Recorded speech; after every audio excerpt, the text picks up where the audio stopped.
What's up, everybody? It's your boy Wes Grant. You're watching Suburban Nerd. This is the channel where I give my nerd reviews on today's nerd news. Also give reviews on TV shows. And I know it's late, but today's TV show, of course, that you see from the title that I'm giving a review on is Titans Season 1, Episode 10, titled Koriand'r. Sorry, my bad. I was thinking of something else. Koriand'r is the name of the title of this episode. If you guys don't know, give a quick recap of what happened in the last episode. Pretty much almost, it seemed like it had nothing to do with the series. Like it kind of felt out of place, and I went online and saw that a lot of people felt the same way. This is that episode should have happened right after the whole the Atomic family attacked Robin and Hawk and Dawn on the rooftop, and it should have happened right after that. But instead, they wait until the cliffhanger of Starfire choking up Rachel, and then they go. But they try to play it off in this episode of the reason why you see that one came afterwards. So, coming into this one, this episode takes place pretty much right after episode 8, where Rachel's going into the mind of Starfire, and Starfire, something gets unlocked, and Starfire wakes up, or comes out of whatever trance, and then it's choking Rachel. And this is where you kind of see, because it starts off beginning to show you that Rachel's in a hallway, and then she's looking, and she's sort of seeing, I guess she's reaching out in the memories, and she's seeing Hawk in his sleep, and she's seeing Dawn when she's looking in the mirror and all that stuff. And the thing in my head, I'm like, out of everybody, it's like, you kind of just met them. Why are you reaching out to them? Their asses are whipped. Dawn's done. Like, why are you reaching out to them? It just made no sense. You get what I'm saying? But at the same fact, they squeeze it in there. She's in a hallway. Flames coming and comes out of it, and that's when you see that Starfire is choking the shit out of Rachel. And pretty much luckily, Rachel gets let go, but then everybody's trying to stop her. The girls are trying to back up. Beast Boy and Robin comes in there, and Beast Boy gets knocked back into Robin. Robin gets knocked into a wall, and then that's when, I swear to God, I want to have like the Wonder Woman theme music playing, because I don't know what the theme music for Donna Troy is, but it should have been Wonder Woman playing like right now. Why? Because the way she rolled up in that thing, it was magical, because she rolled up with the lasso and then got Kory and was like wrapping around. They were fighting. She straight up pulls her, takes her head, boom, right into the ground, KO'd. Right there. And I was like, oh shit, she's really the shit. And then that's when Kory wakes up out of this trance, and she's like, what happened? Rachel's afraid, and she's like, I would never hurt you. But yo, with all the damage that was done inside that room, and she was about to flamethrower that girl, yo. She was about to really torture. But yeah, she's kind of flustered. She doesn't know what's going on, so she runs outside. Robin runs after her. And then she's like, no, I need to figure out what's going on. So then she hops in the truck that they took to get to the house. And then she drives off. Donna Troy, she's got some gadgets too. She goes, takes a ninja star, throws it, hits in the back of the truck. It's tracking. She was like, yo, I got some toys too, some technology stuff. Because Robin, or Dick Grayson, because he doesn't like to be called Robin anymore. He's also in,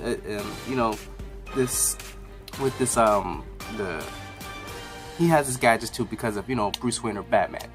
So they go after her and try and follow her the whole way. Meanwhile, Robin's talking to her, and it's like, she's not a bad person. That wasn't her. And she was like, you slept with her, didn't you? He was like, that's not the point. You know what I'm saying? Which is funny. And yeah, so they're going after her. Go back to Beast Boy and the mom, whatever, they're in there. And they're just trying to figure things out. The mom's like, okay, you see the mom outside gardening a little bit later, or doing whatever she's doing, and then the police officer or sheriff rolls up, and apparently he used to know her like from 20 years ago, because he's like, is that you? And she was like, yeah, wait, I know you. He was like, yo, it's been 20 years. What you been up to? She's like, had a kid, things happen.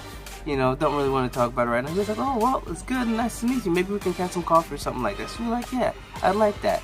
So, and then you got Robin Robin and Donna Troy still following her. And they follow her to, like, this warehouse. And then she gets out the car, she's like, why are you following me? he was like, yo, we just trying to figure out what's going on. So then she's like, I don't know. Like, some of my memories came back, but I still don't know what's going on. So they all go into the whatever, like, warehouse. That's when all of a sudden they get scanned, and they're like, oh shit, like, I forgot, like, it looked like they were about to teleport out something, because it just had that blue light just go down their whole body and body scan them. And then her ship apparently was camouflaged, and the uncamouflaged just open up, and then she walks in, and then they walk in right after her. Going back, you've got Beast Boy that's trying to comfort Rachel, but Rachel's like still like, stay away from me. I'm the reason why she's acting this way. I broke her. I did something in her head. And he was like, yo, don't blame yourself. And the mom's like, it's all good. Don't worry about him. Don't worry about her or whatever. Because she had yelled earlier, like, yo, get away from my daughter. Stay away from her.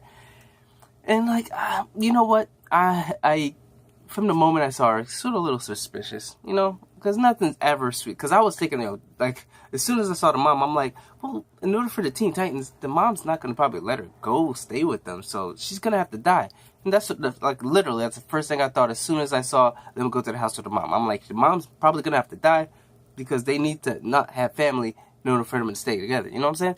But anyways, it's me just jumping ahead. Like, this isn't nothing that's happened in the show. Nothing that said it's going to happen. This is just, my thoughts as soon as I saw the mom. Because you know how it is. Superheroes, for some reason, has to be some tragedy. So anyway, you find out, so they're eating, she's cooking food for them, whatever, and that's what's going on. You got, going back to the ship, you've got Kory, Donna, and Dick. They're all inside the ship, and she's reading up on this stuff. She remembers where she's from, and then she remembers why she came, and then they have this book, and it's basically laying out the fact that Rachel isn't going to be the one that destroys the world. She's going to be the gateway, the door to Trigon to come in. And then that's when Donna looks like, wait a second. This picture looks like that's Trigon. And then this picture looks like Rachel, but she's not by herself. And then that's when she realized that's the mom coaching her because she has a hand on her. And then that's when I'm like, oh, you see, they're rushing back home. Meanwhile, all of a sudden you got Beast Boy waking up like kind of at night and starts feeling sick. He goes to the room and he starts coughing up blood. And then that's when Rachel runs in there. Oh no, that's when the mom runs into Rachel's room, tells her to wake up because she had to talk with Rachel earlier, saying that you have to embrace your powers. Your powers can heal. Your powers can do so much for the world. So she tells Rachel to try and heal her. Rachel, it's not working. She was like, I know how you can. You need to call your father. Your father, Trigon, he can help her. He can fix him. And she was like, but I thought he was bad. She's like, no, he's not bad. He's just away. Because, we all know what the hell Trigon is, but no one else does, as far as this thing. Maybe you didn't know, maybe you did know. Anyways, she starts invoking Trigon. They're rushing to get over there. They're racing because they realize that Trigon's supposed to be the end of the world because they had this diagram where they had the world and this black spot's just coming over and they're saying as soon as she opens up the gate for him, he's going to take everything over and destroy the world. And then expand and destroy other worlds. So you got Rachel's trying to invoke her father so that he can come and save Beast Boy. She reaches in within the mirror, pulls him out, and you got Trigon looking like something out of like what's it? Half-Life. That the dude looking like a Half-Life dude. I forget what the guy's name. The main bad guy that's always over in like in the whole series. But anyways, he comes up. He saves him, supposedly, takes out all the stuff, and then she embraces him, hugs him, and the mom, has that smile because that's what she wanted to do. So they're like, do we get started yet? It's like, no. So that's when Rachel, Donna, and Dick show up, and then Dick runs through this force field, and they get stuck outside, and then that's when you realize, because the Trigon says there has to be tragedy before he can invoke his plan. So I guess that's when he's pretty much gonna kill him. Which you can do to whatever, but that's pretty much where this episode got left off. Trigon is out. Rachel's embracing him.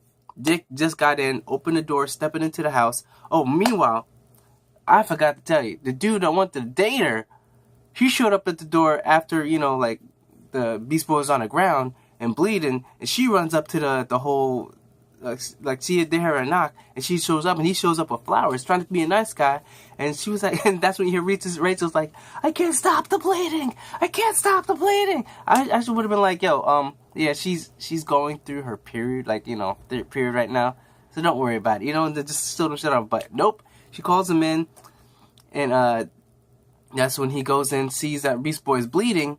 This is before the father gets here, and then he's like, okay, I'm gonna call 911. He goes in, tries to call 911, and that's when he turns around and Mom stabs him in the gut and stuff. And she's like, yeah, about that day, I'm taken. Like, damn, like, did you have to kill him, I guess? Maybe. You could have sent him off, but maybe it would have been suspicious. But regardless, she had no chill, just took him out, killed him, and that guy's dead. So pretty much like I said, at the end, you got Trigon back, Rachel embracing him, guy on the floor dead, Dick is coming in, and then Starfire and Don Detroit stuck outside. And that's pretty much how the episode ends. From what I'm hearing, in the next episode that's going to happen is Batman versus Robin. Now, from what I'm hearing is this, it might be Trigon messing with his head. So might not really be him fighting Batman. Which I'm so happy, because I really don't want to see Batman in this series. I really don't. Like, he's his own thing. Leave Dick to pursue his own journey and become his own person, which is Nightwing. But yeah, that's pretty much what it is. That's the episode. That's my review. And sorry, this is a late review. Why? Because it's a holiday season. I'm doing a lot of different things outside. You know, my car is messed up. Dealing with that. Trying to catch up on a lot of shows. Trying to do some holiday shopping. Sorry, but forgive me. And I will be very prompt on the next one. So remember to, if you like this video, put those notifications on. Like this video. Subscribe. Check out my last review. And check out my playlist review. And remember, I'm Wes Grant. You've been watching Suburban Nerd, and you've just been notified. Catch you guys on the next review.